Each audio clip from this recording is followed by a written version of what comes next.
Should a man be sent to jail and have to register as a sex offender for 10 years? Because at age 18, he had an underage girlfriend who sent him nude photos of herself? That's my subject on today's Flamingo File.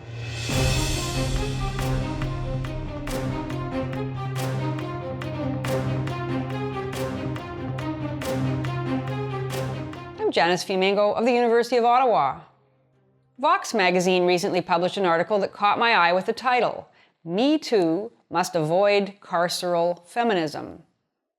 Carceral feminism refers to feminist reliance on the state to punish men for what feminists call sexual violence.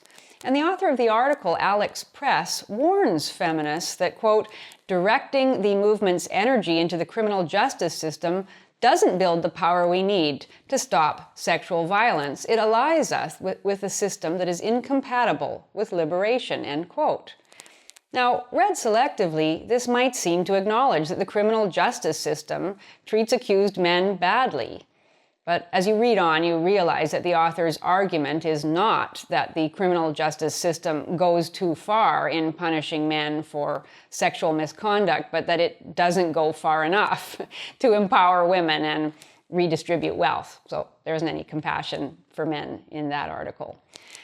But what about the very large number of men going to jail for behavior they never imagined to be criminal and didn't intend to be harmful? Feminists are big on calls to keep women out of prison, but the same concern is very rarely extended to men.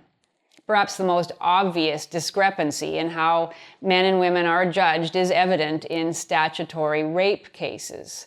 If a man has a sexual relationship with an underage girl, there is outrage and calls for jail time. But when an adult woman has a sexual relationship with an underage boy, there is rarely outrage, even when there is clear abuse of authority, as in cases involving female teachers, which we've seen quite a few of recently.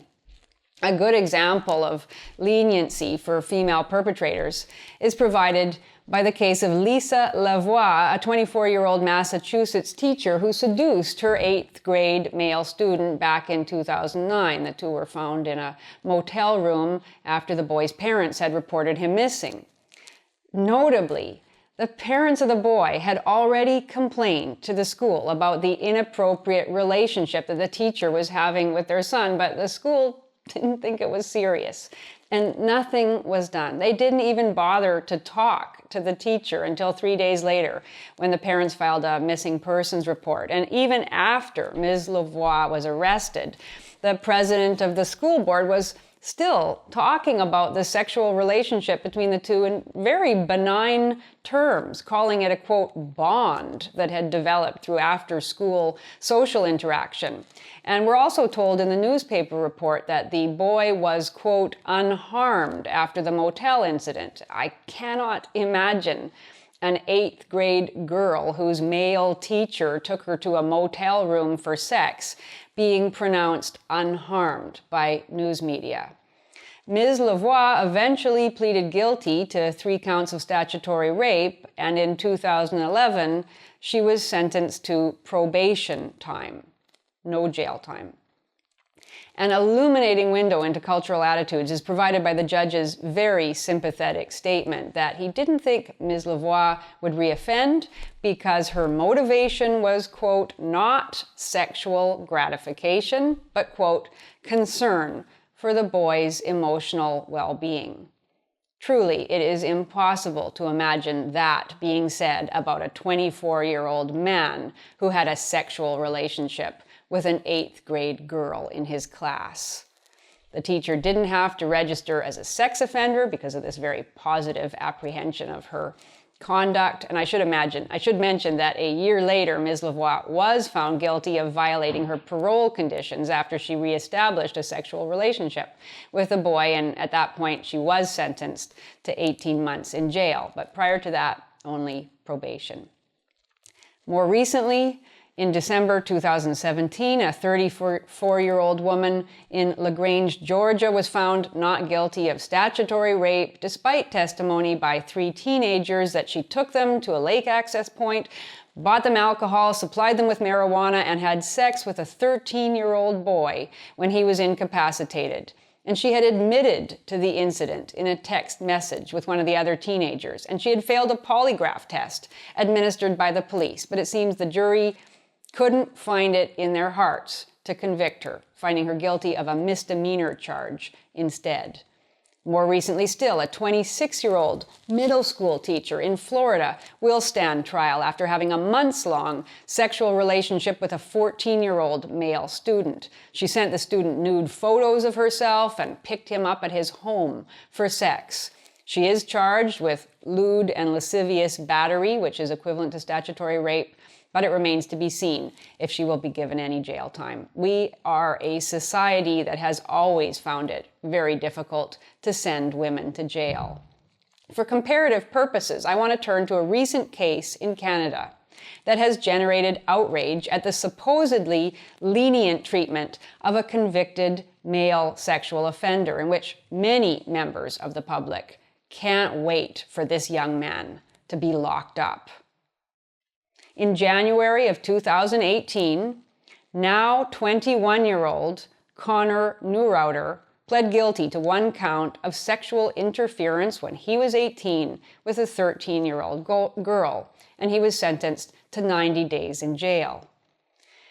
What was most galling to the 70,000 plus people who have signed a petition about this case was that Connor's sentence was delayed until after he could complete his academic semester at the University of Calgary.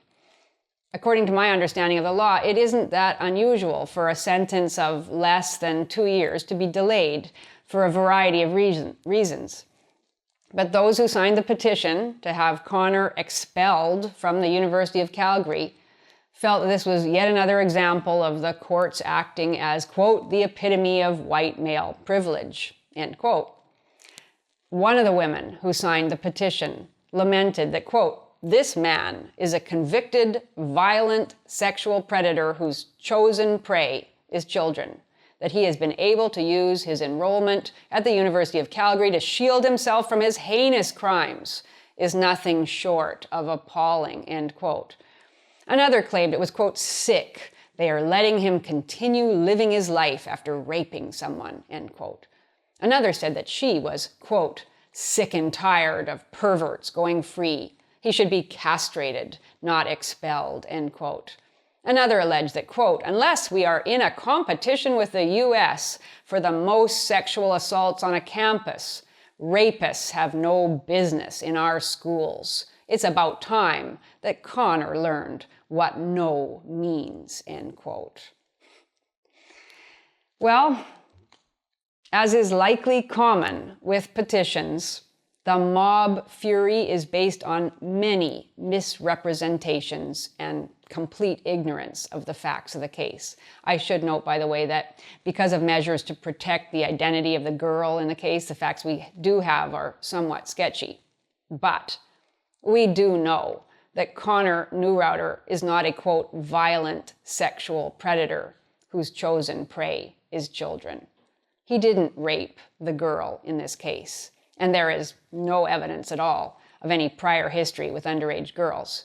He and the 13-year-old that he was involved with never had sex. And although there is mention of his once putting his hands around the girl's neck, the context of that action isn't clear, and it doesn't seem to have caused harm or been seen as a threat. The majority of what happened between 18-year-old Connor and the 13-year-old girl was virtual. It took place through texts, something called Snapchat. They actually met only a handful of times. Neurouter was a big fish in the little pond of Kamloops, BC. He was a good-looking hockey player hoping to make a break into the big leagues, and the girl was, as far as I can tell, infatuated with him. 13-year-old girls have always been enamored of older teenage boys, and vice versa. Was this relationship abusive? It's hard to say from what we know. What is clear is that Connor's primary crime was, as the headline of the Vancouver Sun newspaper put it, to, quote, obtain sexual photos of the victim, end quote. That's a slightly misleading way of saying that Neurouter requested and received nude photos from the girl. In other words, she sent them to him. This is not quite the equivalent of a violent rape. According to the reports that I read, Neurouter at one point threatened to show the photos to others if the girl told about their relationship, as she was threatening to do mutual blackmail, it seems, and blackmail in which one of the parties, the girl, clearly had all the moral and legal power on her side. And at one point in the whole affair, a friend of the girl, a 14-year-old, began sending nude photos of herself to Connor also, supposedly in an attempt to, quote, distract him from her friend. It seems the two girls were competing for the attention of a local sports hero. I just don't see any evidence that Connor Neurouter constitutes a danger to the public. If anything, judging from the vicious bloodlust on evidence in that petition, members of the public are the danger to Neurouter and, by extension, to all accused young men. It is really shocking to see the depth of hatred unleashed by Neurouter's delayed sentence, and to witness tens of thousands of ordinary people whipped into a fury of obscenities and calls for castration merely because a young man had an underage girlfriend who sent him nude photos. He is going to jail.